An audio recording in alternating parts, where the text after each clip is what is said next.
Savoir utiliser ChatGPT, savoir prompter, c'est très bien, mais c'est pas suffisant. Pour comprendre vraiment cet outil et le maîtriser, il faut ouvrir le capot et voir ce qu'il y a à l'intérieur. Et pour comprendre les enjeux qui sont derrière, les limitations de l'outil, il faut savoir un minimum comment ça fonctionne.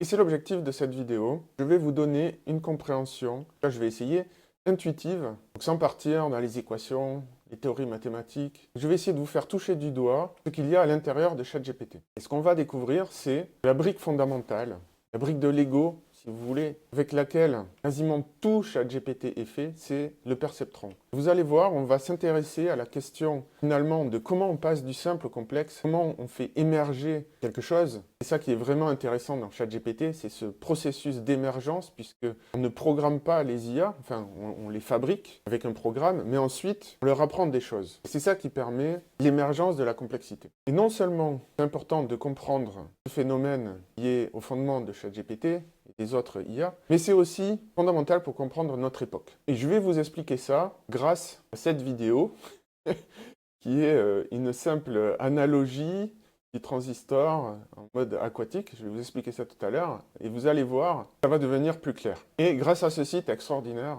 on va pouvoir passer de ça, ce gros tableau là, qui est l'architecture de GPT-3, donc c'est pas GPT-4, c'est encore plus immense, à ce petit truc qui est NanoGPT, qui est une version la plus minimaliste qui existe finalement de ChatGPT. Et ce qu'on va étudier, ce à quoi je veux vous amener, c'est ça, le transformer. Et tout ça, tout ce que vous voyez qui a l'air assez complexe, mais qui ne l'est pas tant que ça, eh bien c'est constitué de couches et de couches de perceptrons. Donc au programme, on va partir du transistor, qui est l'équivalent du perceptron pour l'ordinateur. On va parler de l'ordinateur à eau. Il y aura une partie un peu plus abstraite sur le jeu de la vie et le lambda calcul. Cette partie-là, vous pouvez la passer si ça vous intéresse moins. Et après, je vous présenterai donc le perceptron et vous montrer ce que c'est pour que vous fassiez une idée de comment, en partant d'un truc hyper simple, on en arrive à complexifier les choses progressivement jusqu'à ChatGPT. Et le meilleur dans cette histoire, c'est qu'on peut demander à ChatGPT de quoi il est constitué, et il nous le dit. Donc, mon fonctionnement repose sur des réseaux de neurones. Donc le perceptron, c'est le neurone le plus simple qui soit, le neurone digital. Donc en particulier le transformer, c'est ça qu'on va étudier. Le processus d'apprentissage, de vastes ensembles de données textuelles, alors pas que textuelles. Ces réseaux sont entraînés pour reconnaître des motifs. On va voir comment ça fonctionne pour comprendre et produire des phrases cohérentes. Alors là, pour le coup, on voit bien que ici, il dit une chose inverse. Mon intelligence, entre guillemets, repose sur des calculs mathématiques sans compréhension ou conscience propre. Et là, il vient de dire l'inverse. Le réseau est entraîné pour comprendre. Alors là, ça fait partie des débats sur est-ce que les IA sont vraiment intelligentes ou pas. Il y a une vidéo de Monsieur Phi qui montre que, en fait, les IA ont une compréhension, et avec ce que je vais vous expliquer dans cette vidéo, vous allez comprendre que le fonctionnement, je ne dis pas la nature, que le fonctionnement des IA se rapproche beaucoup du fonctionnement de notre cerveau. Donc c'est un voyage qu'on va faire du perceptron jusqu'à ChatGPT. Cette vidéo fait partie d'un ensemble. Vous avez ici un dépôt GitHub où j'ai mis tout le code que j'ai utilisé pour les démos, pour vous montrer ce qu'est un perceptron, pour vous montrer ce qu'est un réseau de neurones. Ça sera pour la vidéo suivante. Le code lui-même est un simple fichier JavaScript, un fichier HTML avec du JavaScript. Vous pouvez l'examiner. L'idée aussi, c'est que j'ai mis des explications directement à l'intérieur. Donc en principe, vous avez tout ce qu'il faut pour comprendre sur place. Vous avez aussi sur ma boutique l'équivalent format PDF de cette explication. C'est vu sous un autre angle, c'est la même chose, mais pour ceux qui préfèrent lire. Et je vais plus en détail dans certains aspects techniques. Donc c'est vraiment complémentaire. Et je vais jusqu'à l'explication des GPT, des Transformers. Donc ça, c'est accessible gratuitement. Mais je vous ai aussi préparé un e-book Olympic Learning, apprendre à apprendre grâce aux IA. Parce que nous sommes dans un monde qui évolue vite, notamment à cause des IA. Et la manière d'apprendre, et d'apprendre pour de vrai, est en train d'être bouleversée justement par l'arrivée des IA. Donc, ce que je vous enseigne dans cet e-book est deux choses. D'abord, qu'est-ce que apprendre? Comment être autonome et se poser les bonnes questions, mais aussi comment utiliser les IA à bon escient. Et comme toujours, le principe de ma boutique, c'est de remonter au principe premier. Ce n'est pas un ensemble de petites recettes comme on trouve partout sur Internet, de petits trucs et astuces pour apprendre mieux. Là, c'est un vrai manuel. Vous allez comprendre qu'est-ce que c'est apprendre. Vous allez pouvoir le mettre en pratique, éviter les pièges. Et ce cours, cette vidéo, cet ensemble fait partie justement de cette démarche. C'est une application, une exemplification. Et je mettrai un code promo dans les commentaires pour ceux qui sont intéressés et aussi sur Telegram. Si vous voulez apprendre ce qui est, selon moi, une compétence fondamentale dans le monde actuel. On a les compétences, même les compétences qui sont plus importantes que d'autres. Il y a les compétences qui sont transférables d'un domaine à l'autre, mais il y a aussi, et apprendre est l'une d'entre elles, c'est pas la seule, mais c'est une métacompétence, donc c'est une compétence qui permet d'accéder à d'autres compétences. Et c'est indispensable dans le monde des IA. Voilà, on va revenir à nos moutons maintenant. Pour vous permettre de toucher du doigt comment on passe de quelque chose de simple à quelque chose de complexe, on va examiner le cas qui, quelque part, est familier à tout le monde, puisque si vous regardez cette vidéo, vous êtes sur un ordinateur. Donc comment on passe du transistor à l'ordinateur? Parce que typiquement, l'ordinateur est quelque chose qui est constitué d'éléments extrêmement simples. C'est juste qu'ils sont extrêmement nombreux, bien évidemment, mais il y a un petit secret, et ce qui fait que le transistor a ce petit truc en plus qui fait qu'on peut en faire un ordinateur, alors qu'on ne pourra pas faire la même chose avec n'importe quoi. Et vous allez voir que ce petit secret, eh bien, le perceptron, le neurone fondamental qui est au cœur de ChatGPT, en dispose aussi.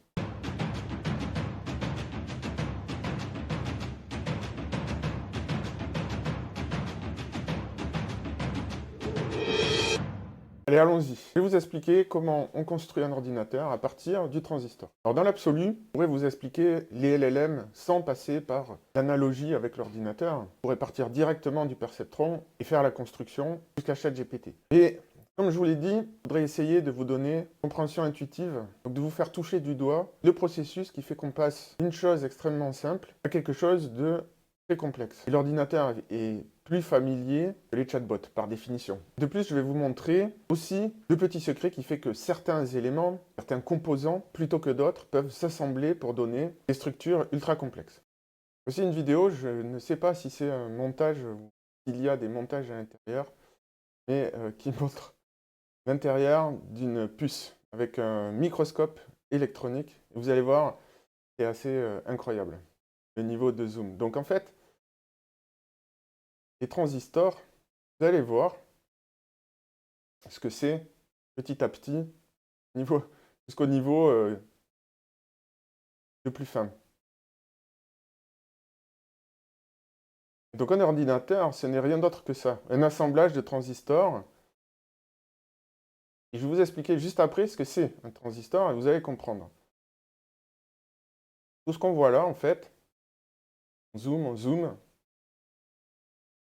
est constitué de couches et de couches d'une seule et même chose, sont les transistors.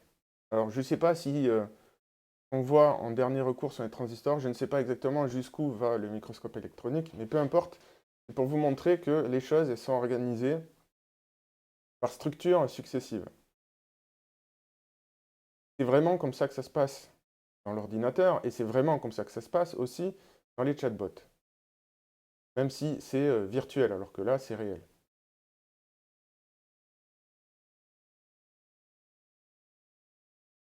Et voici le moment fondamental. Voici ce qu'il faut comprendre. Qu'est-ce qui fait que le transistor est spécial au point qu'on puisse l'assembler comme ça, comme on vient de le voir précédemment, en couches et en couches de couches et en couches de couches de couches pour faire quelque chose d'aussi complexe qu'un ordinateur? En fait, c'est très simple. Écoutez bien. Le transistor, qu'est-ce que c'est fondamentalement? C'est un interrupteur.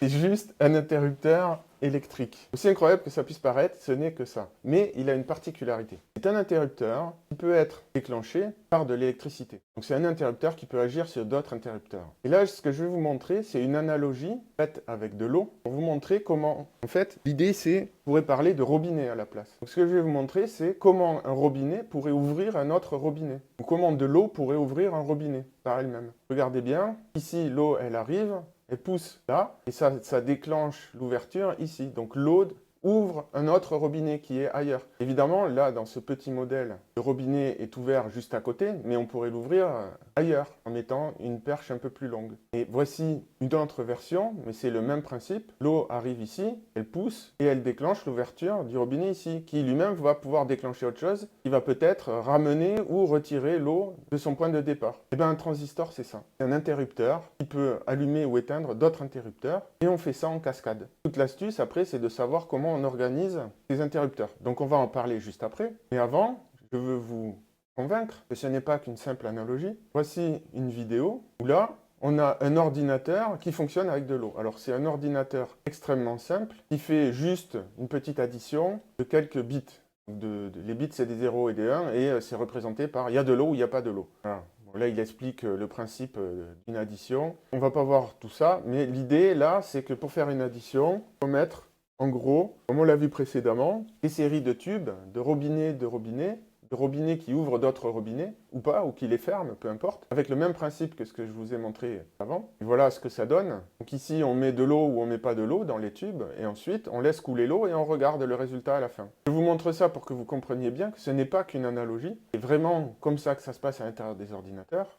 Sauf que c'est pas de l'eau, c'est de l'électricité. Le potentiel électrique, ça va être, non pas ici comme la gravitation qui est utilisée, ça va être autre chose, mais c'est le même principe. Maintenant, on va voir comment on passe du transistor. Bon, un transistor, c'est ça, hein. En gros, c'est un interrupteur électrique, donc il fait passer le courant entre deux fils, plus un autre fil qui lui dit allume-toi ou ferme-toi. Et ça se représente de cette manière-là dans les diagrammes électriques. Donc comment on passe du transistor à l'ordinateur? Alors ça va se faire en plusieurs couches, donc on va aller vite, hein. Je vais vous montrer les différentes couches. Et vous voyez ici, là, on a un premier transistor. Ici, on a un deuxième transistor, là, en noir. En assemblant deux transistors, plus ici des résistances parce qu'il y a de la lumière, etc. Mais bon, peu importe, le cœur, eh bien, c'est deux transistors. On crée ce qui s'appelle une porte logique. Ici, la porte logique, c'est un OU. Je ne vais pas rentrer dans les détails d'expliquer comment ça marche, mais c'est pas très compliqué. C'est un interrupteur qui dit s'il y a du courant dans l'entrée A et dans l'entrée B, je fais une opération qui dit si je mets du courant en sortie. Donc là, comme c'est un OU, c'est s'il y a du courant dans A ou dans B, il y a du courant à la sortie. Sinon, il n'y en a pas. Et on peut faire de la même manière une porte E qui va mettre du courant en sortie s'il y a du courant en entrée et en sortie. À partir de là, on construit différentes portes logiques. Donc ça, c'est toutes les portes logiques de base. Elles sont toutes faites avec des transistors. Donc on a la porte logique et le nom. S'il y a du courant, je ne mets pas de courant. S'il n'y a pas de courant, je mets du courant. On ne va pas toutes les faire. C'est le même principe que ce que je vous ai montré. Alors, ici, en entrée, s'il y a du courant des deux côtés, je sors du courant. Sinon, non. Voilà. Vous voyez là, input 0, c'est pas de courant, 1, c'est du courant, et l'output, c'est, il faut qu'il y ait du courant des deux côtés pour que l'output soit du courant. Celle qu'on vient de voir, c'est la porte OU, OR en anglais. Et voilà, du moment qu'il y a du courant d'un côté ou de l'autre, on sort du courant. Et etc., etc. Alors en fait, le NOT, le AND et le OR, on peut construire les autres. Donc, les fondamentaux, ils sont là, mais peu importe. Donc quand on va passer au cran suivant, on va utiliser ces portes-là pour faire quoi? Pour faire en fait des opérations élémentaires en utilisant un XOR, celui-ci, regardez bien la forme, ça s'appelle un OU exclusif, on retrouve ici, plus celui-ci qui est un ET. En fait là, on a fait un mini additionneur. Et quand on utilise plusieurs additionneurs de cette sorte-là, on peut faire un véritable additionneur de nombres exprimés en langage binaire. En fait, on peut faire un additionneur de nombres tout court puisque ce n'est qu'une représentation sous forme de 0 et de 1 des chiffres. Si vous voulez, en base 10, on compte 0, 1, 2, 3, 4, 5, 6, 7, 8, 9, 10. Le 11, le 12, le 13 et un 1 avec un 1, puis un 2, puis un 3. En binaire, on n'a que le 0 et le 1. Ce qui fait que pour compter, on a 0, 1, 10, 11, 100, 101, 110, 111, 1000, etc. Mais ça représente, on peut les convertir en nombres classiques. Pas dans les détails mathématiques, pas que c'est très compliqué. Et l'idée, c'est de vous montrer comment on passe d'une couche à l'autre. On passe d'un transistor qui n'est qu'un interrupteur. On peut agir sur d'autres interrupteurs,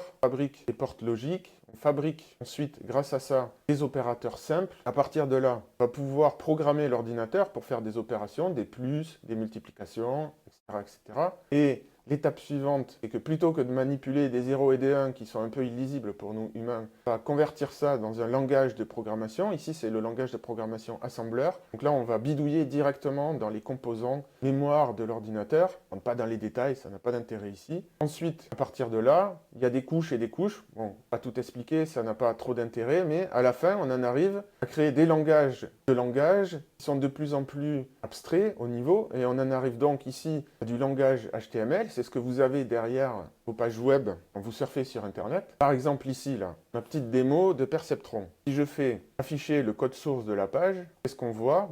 La même chose, du HTML. Regardez bien, HTML, head, title. On a la même chose ici. HTML, head, title, etc. Et on a la partie qui s'appelle du JavaScript. Et ici, là, function, let, para, égale, document. On va retrouver ici dans la partie script. Et donc derrière ces trucs-là, si je redescends les niveaux d'abstraction, il y a du langage assembleur à un moment donné. Derrière le langage assembleur, il y a les opérations basiques. Ici, c'est une addition. Derrière les opérations basiques, il y a les portes logiques. Derrière les portes logiques, il y a les transistors qui sont miniaturisés à l'extrême, comme on a vu tout à l'heure. Et ChatGPT est construit de la même manière à partir du perceptron. Il y a des couches et des couches qui arrivent petit à petit jusqu'au transformer, donc ce qu'on va voir plus tard. Et chaque couche a son langage propre. Vous voyez ici, le langage ici, c'est HTML et JavaScript, celui que vous avez accessible directement dans votre navigateur, que vous pouvez regarder. En dessous, on a du langage assembleur. Là, il faut des outils professionnels pour accéder à ce niveau-là. En dessous, on a un autre langage, là, qui est plus mathématique, abstrait, géométrique,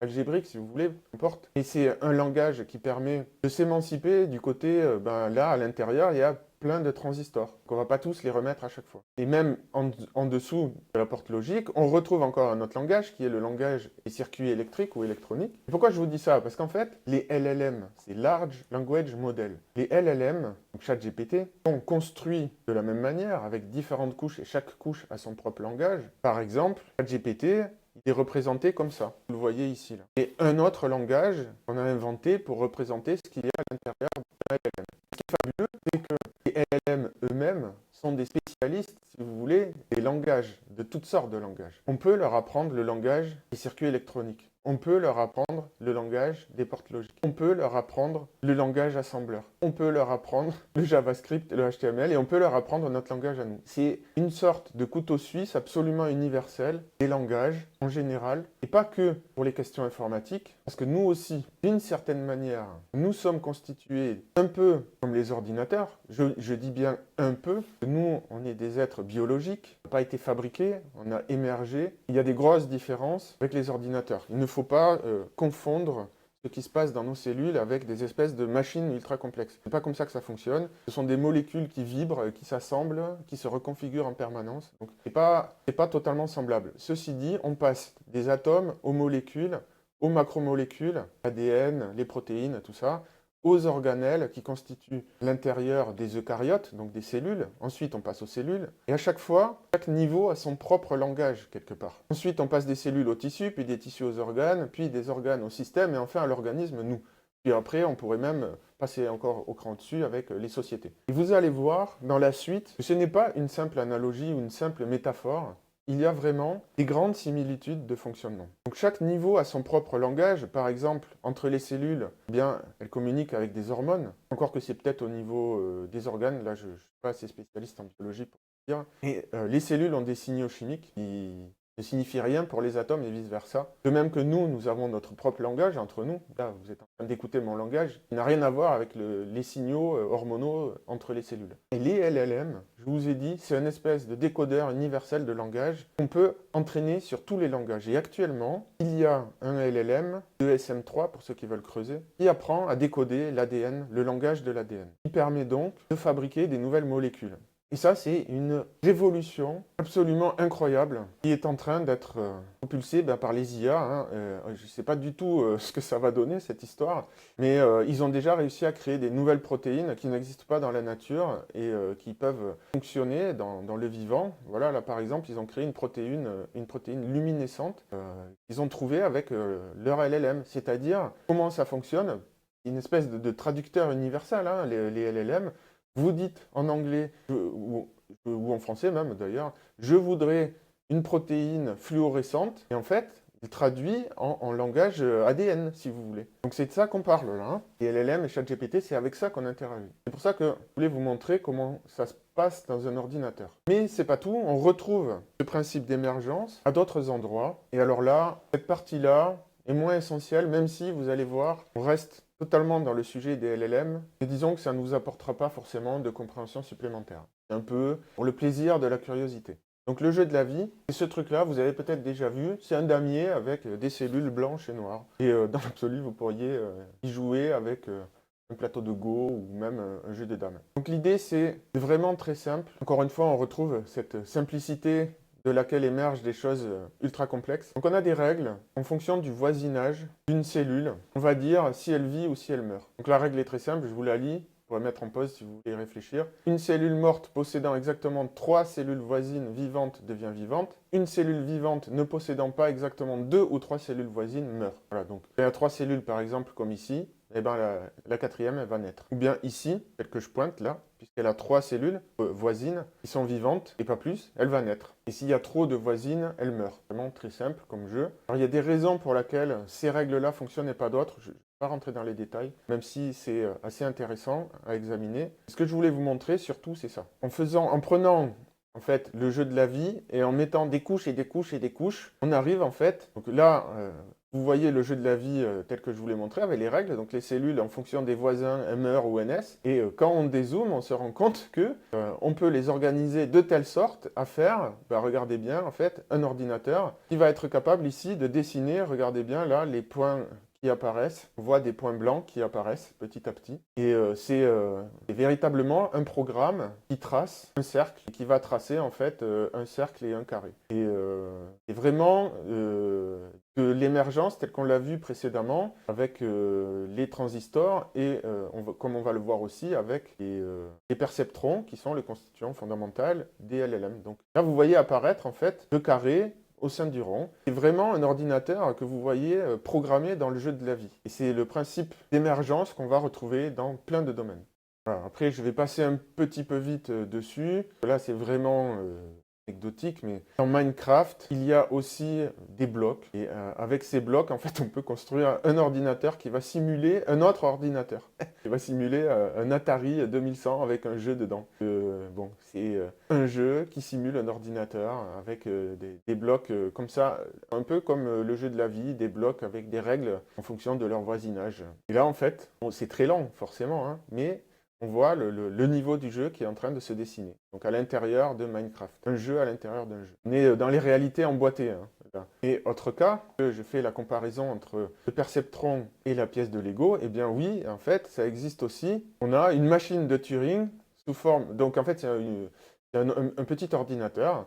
Et là, ici, vous avez les bits qui avancent, qui sont positionnés oui ou non. Et c'est vraiment la même chose que dans les cas qu'on a vus précédemment. Un système simple qui est assemblé en système complexe. Alors là, évidemment, tout n'est pas construit à l'aide de la simple petite brique de base. Et bon, vous voyez l'idée, à partir de composants simples, on arrive à créer des couches et des couches. Chaque couche, finalement, est différente de la précédente. Elle a son propre langage. Et on peut créer des systèmes de plus en plus complexes. Et dernier cas, ici, c'est un ordinateur qui fait aussi des calculs à l'aide juste d'un boulier, en fait. De petites billes qui tombent. Je vous le montre pour l'illustration. On voit les billes qui tombent et qui réalisent des calculs, en fait. Vous voyez ici, c'est marqué Turing Machine. Alors, je fais une petite parenthèse là-dessus parce que c'est une notion importante à connaître. Machine de Turing, c'est grosso modo, ça signifie capable de réaliser tous les calculs qu'un ordinateur peut réaliser. Donc, quand on dit que quelque chose est une machine de Turing, ça signifie en fait que c'est l'équivalent fonctionnel d'un ordinateur. On peut réaliser tous les calculs avec une machine de Turing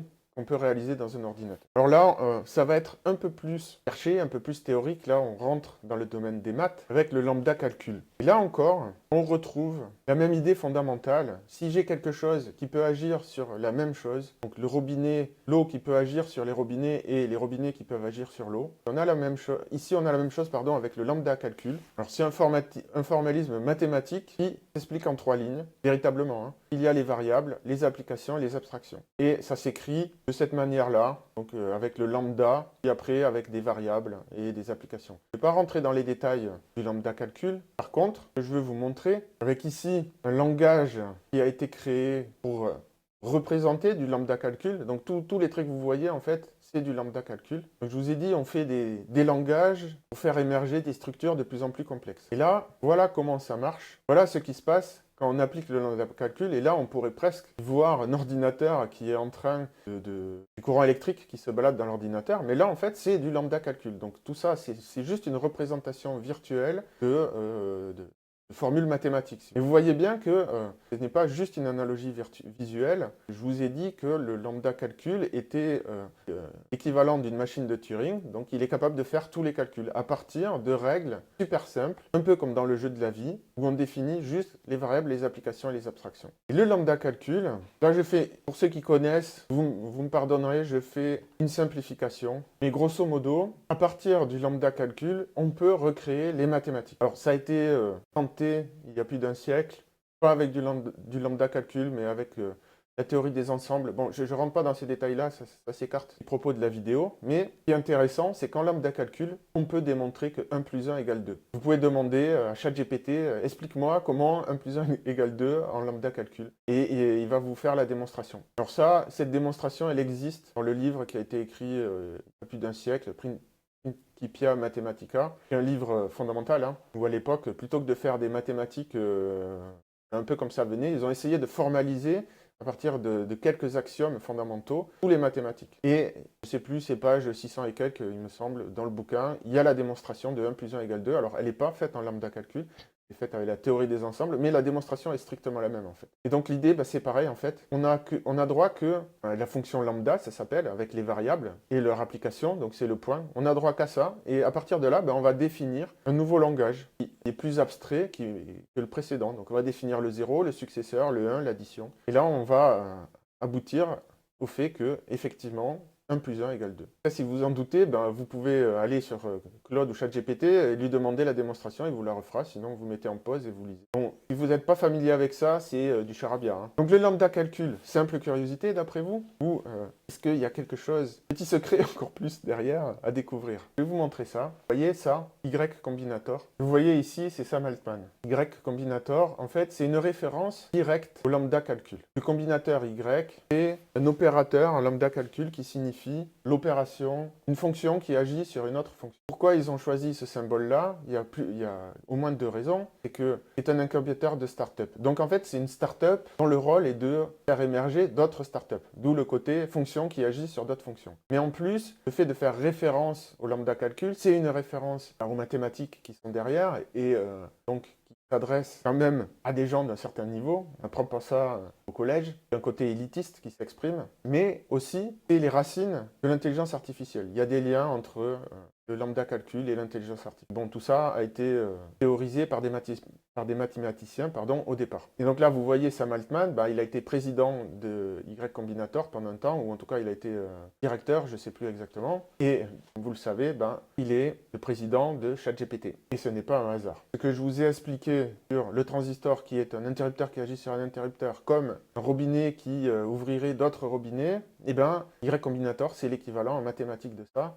Et c'est le cœur de ChatGPT et le perceptron qui est le neurone qui agit sur d'autres neurones, équivalent digital du moins. Vous voyez comment cet univers des LLM est très méta. Et c'est pas pour rien que Mark Zuckerberg a appelé sa compagnie Meta. Hein. Bien là, avec cette vidéo, j'espère que vous comprenez un peu mieux ce que ces gens comprennent, ce sur quoi ils travaillent quelque part. On en arrive enfin à ce fameux perceptron qui est basé entièrement sur un composant hyper simple qui a la même caractéristique que le transistor, que le lambda calcul, que tout ce qui est machine de Turing, c'est-à-dire qu'il peut agir sur lui-même et qu'on va pouvoir dupliquer en structure de plus en plus complexe. Alors qu'est-ce que c'est le perceptron? C'est pas compliqué. Il y a des entrées et une sortie. Les entrées et la sortie, c'est quoi? Dans un LLM, il n'y a que des chiffres. Donc l'idée, c'est ensuite, que signifient ces chiffres? Donc ça, c'est un peu à nous que ça appartient de dire, le 1,5, c'est peut-être le poids, ça c'est peut-être l'âge, en fait, peu importe. Mais ce qu'on veut dedans, absolument ce qu'on veut, c'est pas forcément des données similaires. Et c'est comme ça qu'on va représenter des mots ou des lettres. Et ensuite, le perceptron, qu'est-ce qu'il fait? Il prend donc ce qu'on appelle des entrées, les chiffres qu'on lui donne en entrée. Il va leur appliquer un poids. Donc ici, ça va être 1,5 fois 0,8 plus 36 fois moins 3,2, pardon. On rajoute ce qui s'appelle un biais. Donc là, on enlève 1,6 et on sort soit un 1, soit un 0. Je simplifie. Ceux qui connaissent, c'est pas exactement ça, mais l'idée, encore une fois, ce n'est pas de vous expliquer en détail, c'est de vous donner une intuition de ce qui se passe à l'intérieur des LLM. Donc là, vous avez le perceptron le plus simple, le perceptron atomique. Donc on le représente généralement comme ça. Les entrées, x2, x3, x4, il peut y en avoir autant qu'on veut. Les poids, W1, W2, etc. On fait la somme, on rajoute un biais, on applique une fonction d'activation. La plus simple, c'est de dire si le résultat est inférieur à 0, je renvoie 0. Si le résultat est supérieur à 0, je renvoie 1. Il y a des fonctions plus complexes qui ont un intérêt pour l'apprentissage, mais je ne vais pas en parler là. Grosso modo, c'est juste ça. Des additions, des multiplications et une comparaison. Donc des opérations extrêmement élémentaires. C'est pour ça que les cartes graphiques sont capables de traiter massivement les données, parce que ce ne sont que des opérations sur des chiffres. Mais alors, la grande question peut-être que vous vous posez, c'est mais d'accord, mais pourquoi ça marche? Pourquoi, en enchaînant des perceptrons comme ça, d'une certaine manière, on arrive à ChatGPT? Eh bien, parce que le point de départ du perceptron, ça a été de se dire quel est le modèle le plus simple que je puisse imaginer qui soit l'équivalent digital du neurone. Un neurone, c'est quoi? C'est une cellule nerveuse, mais c'est une cellule qui a des dendrites. Les dendrites, c'est l'équivalent de nos entrées. Je n'ai plus les chiffres exacts en tête, je crois que c'est plusieurs milliers pour un neurone qui sont possibles. Hein. Donc voilà, c'est ça, en moyenne 7000. Et nous, on aurait environ 100 milliards de neurones. Ce qui fait beaucoup et ce qui fait la possibilité d'organiser ça en structure et en structure de structure, un peu comme on le veut. Donc le neurone, il a des dendrites qui réagissent à d'autres neurones et qui réagissent à quoi? Au potentiel électrique qui est déclenché ou non le long de son axone par un neurone. Donc les neurones, c'est ça, ce sont des interrupteurs électriques. Ils peuvent agir sur d'autres neurones, donc sur d'autres interrupteurs électriques. Ce ne sont pas des transistors, mais vous comprenez qu'il y a une similitude entre le neurone, le transistor et le perceptron. Comment ça marche à l'intérieur du neurone? En fait, là, ce que vous voyez en bleu, c'est la membrane cellulaire et une couche lipidique dans laquelle il y a, ça s'appelle des portes ioniques, qui font passer ou pas des ions et donc qui modifient le potentiel électrique à l'intérieur de la cellule. Et en fonction de ce potentiel électrique qui est à l'intérieur, va être déclenché ou non l'envoi du signal sur l'axone. Donc, un courant électrique. Et ça, ces portes ioniques sont l'équivalent des transistors. Quand je dis ce sont l'équivalent des transistors, ce n'est pas moi qui le dis, c'est Michael Levin, qui est un chercheur en biologie. Et qu'est-ce que ça signifie? Ça veut dire que nos neurones sont Turing complets quelque part. Ils sont capables de faire toutes sortes de calculs. Et je redis, ça, ici, là, ce sont une espèce de soupe qui vibre en permanence. Ce ne sont pas des machines comme on fabrique nous, pardon. Mais il n'empêche que ça réalise des fonctions un peu similaires. C'est beaucoup plus complexe. Mais à la fin, comme je vous ai dit, on a des couches et des couches, des systèmes imbriqués dans des systèmes. Mais à la fin, le neurone, il transmet de l'électricité ou pas. Et c'est ça que fait le perceptron. Il renvoie du courant ou pas en sortie, un chiffre 0 ou un chiffre 1. Après, il peut y avoir plein de variations, d'améliorations, mais le modèle de base, en gros, c'est ça. Donc maintenant, je vous montre le perceptron. C'est une représentation visuelle du perceptron. Donc ici, on a le poids, on peut faire varier, le biais. Et qu'est-ce qu'on lui donne en entrée? On va lui donner la position de la souris, en l'occurrence. Vous voyez, chaque fois que je bouge la souris, les chiffres changent. Et le détail du calcul change. Donc là, il faut imaginer une abscisse et une ordonnée. Et le rôle du perceptron, dans ce cas-là, plutôt que de dire 0 ou 1, il va répondre bleu ou rouge. Et en fonction des paramètres qu'on lui donne, ça change l'endroit où est la séparation. Alors vous allez me dire, oh, très bien, ok, mais à quoi ça sert ce truc-là? Et c'est quoi le rapport avec ChatGPT? Bon, on va y venir, mais comprenez bien que notre petit perceptron, c'est ça. Je vous ai montré ici la formule, quand on l'applique, quand on la représente visuellement, ça donne ça. Donc maintenant, je vais vous montrer. Je vais mettre des points. Ici, je mets une zone avec des points rouges. Ici, je mets une zone avec des points bleus. Vous allez voir ce qui va se passer. Là, maintenant, je vais l'entraîner. Alors, je ne vais pas rentrer dans les détails de ce qui se passe dans l'entraînement. Je vais garder ça pour la prochaine vidéo. Sinon, vous pouvez aller voir ça si vous êtes pressé dans le PDF et gratuitement sur ma boutique. Et regardez bien, hop, il bouge tout seul et il trouve l'endroit de démarcation. Alors là, ça tombe pile poil au milieu. Je vais réinitialiser, mettre du rouge ici, du bleu là. Je vais lui demander de chercher. Vous voyez, en fait, il est capable de trouver comment classifier des points. Alors là, c'est une situation ultra simple, mais vous voyez qu'il est capable de reconnaître des choses. Bien sûr, là, on est dans le cas le plus simple qu'on puisse imaginer. Si je me mets dans une situation impossible à reconnaître pour lui. Là, je fais exprès, je vais créer plusieurs zones. Et là, vous voyez bien qu'avec un seul trait, vous pouvez essayer, il ne va pas pouvoir faire en sorte de mettre tous les bleus d'un côté et tous les rouges de l'autre côté. C'est juste impossible, ça s'appelle le problème du XOR. Et en fait, le perceptron a été inventé très tôt, dans les années 50. Mais à cause de ce problème du XOR, là, c'est-à-dire qu'il y a deux zones exclusives qu'on ne peut pas séparer avec un seul trait, il a été délaissé pendant des années avant qu'on ne trouve la solution. Des fois, on part de zéro, là, c'est facile pour moi de vous expliquer après coup, mais quand on part de zéro, c'était pas évident au départ de savoir si ce perceptron allait servir à quelque chose ou pas. Donc là, je vais lancer l'entraînement et en fait, vous allez voir, il va jamais s'arrêter. Cherche, continue de chercher et il va jamais trouver parce que forcément, c'est fait pour. Donc là, je l'ai arrêté. Si je le mettais dans une autre configuration, par exemple, je vais mettre majoritairement mes points rouges ici, je vais mettre mes points bleus par là. Donc là, jusqu'ici, il pourrait trouver la ligne, même si elle est fine. Sauf que là, je vais un peu brouiller les cartes. Vous voyez quand même que, grosso modo, la démarcation, elle va être par là. Et là, si je lui demande de s'entraîner, on va voir qu'il va quand même trouver petit à petit, ou en tout cas, il va se rapprocher de la zone, pas rester à l'intérieur. Et c'est ça qui est aussi intéressant avec le perceptron, c'est qu'il est tolérant à l'erreur, quelque part. Alors là, il va continuer à hésiter parce que forcément, il n'y a pas un endroit pile poil, mais il reste dans la zone. C'est ça qui est important. Donc voilà ce que c'est le perceptron, et maintenant on va voir comment aller plus loin que simplement classer les points à droite ou à gauche dans la zone bleue ou dans la zone rouge. Comment avec ça, avec juste ce petit truc, c'est-à-dire juste je trace un trait de démarcation, on peut arriver à reconnaître progressivement des formes de plus en plus complexes. Maintenant, je voudrais vous donner une idée plus concrète de ce que peuvent faire les perceptrons. Parce que jusqu'à présent, tout ce qu'il est capable de faire, c'est de nous dire si un point est à droite ou à gauche d'une ligne.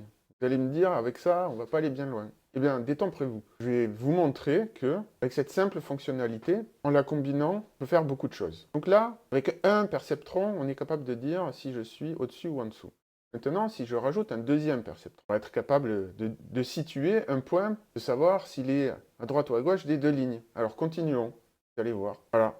Avec 4 lignes, je peux dire si un point est situé à l'intérieur de ce périmètre. Donc je peux dire si c'est un losange ou un carré. Dans le cas présent, c'est plutôt un trapèze.